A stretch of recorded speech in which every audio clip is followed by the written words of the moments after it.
नमस्कार, स्पृहाज रेसिपीमध्ये आपलं स्वागत आहे. चला तर मग आता छान सीताफळांचा सीझन सुरू आहे. तर आता आपण त्यापासून एक आगळी-वेगळी स्वीट डिश बनवणार आहोत. तर बघा आता छान हे सीताफळांचं सीझन चालू आहे.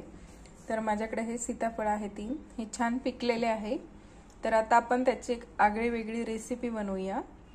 तर आपण बनवणार आहोत सीताफळाची रबडी. तर बघा आता हे सीताफळ छान पिकलेले आहे.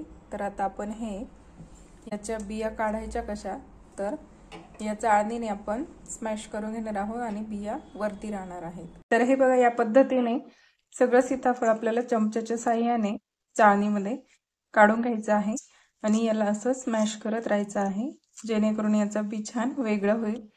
किंवा मिक्सरमध्ये 2 नंबरच्या भांड्याला लावून फर्स्ट मोड जरी एकदा फिरवला तरी छान बिया याच्या सेपरेट होतात. तर बघा तुम्ही बघू शकता या पद्धतीने छान ह्या बिया सेपरेट झालेला आहे. मी इथे हे पावभाजीचे स्मॅशर असतं त्याचा वापर केलेला आहे. तर याचा छान तुम्ही बघू शकता खाली एका भांड्यामध्ये छान पल्पही आपल्याला मिळालेला आहे. तर आता आपण हे बी सेपरेट करून घेणार आहोत, काढून घेणार आहोत. तर बघा अशा पद्धतीने आपल्याला हा पाऊण वाटी 3 सीताफळांपासून एवढी प्युरी.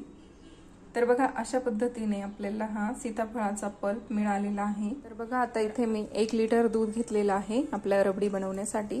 तर रबडी बनवण्यासाठी बासुंदीसारखं दूध थोडंसं घट्टसर करून घ्यावं लागतं आपल्याला.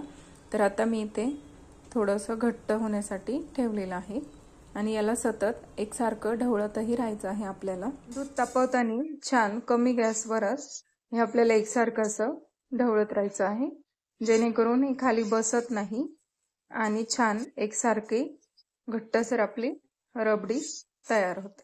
दूध छान घट्टसर झालेलं आहे. तर आता आपण यात फ्लेवरसाठी वेलची पावडर ऍड करणार आहोत.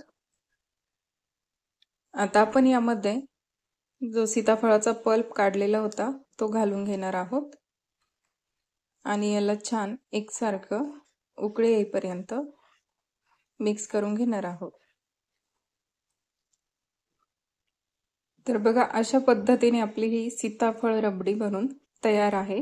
तर यामध्ये आवडीनुसार ड्रायफ्रुट्स घालून घ्यायचे आहे. तर बघा तुम्ही बघू शकता इथे आपली ही सीताफळ रबडी बनून तयार आहे. साखर ऍड केलेली नाही ह्या रबडीमध्ये, कारण सीताफळच इतके गोड होते की त्यामध्ये साखर घालण्याची गरजही पडली नाही. तर आता आपण याला गार्निशिंगसाठी थोडेसे ड्रायफ्रुट्स घालून घेणार आहोत. तर बघा कशी वाटली तुम्हाला ही रेसिपी. आवडली असल्यास नक्की ट्राय करून बघा आणि स्पृहाज रेसिपीला लाईक, शेअर आणि सबस्क्राईब करायला विसरू नका. भेटूया पुढच्या नवीन रेसिपीमध्ये. तोपर्यंत बाय.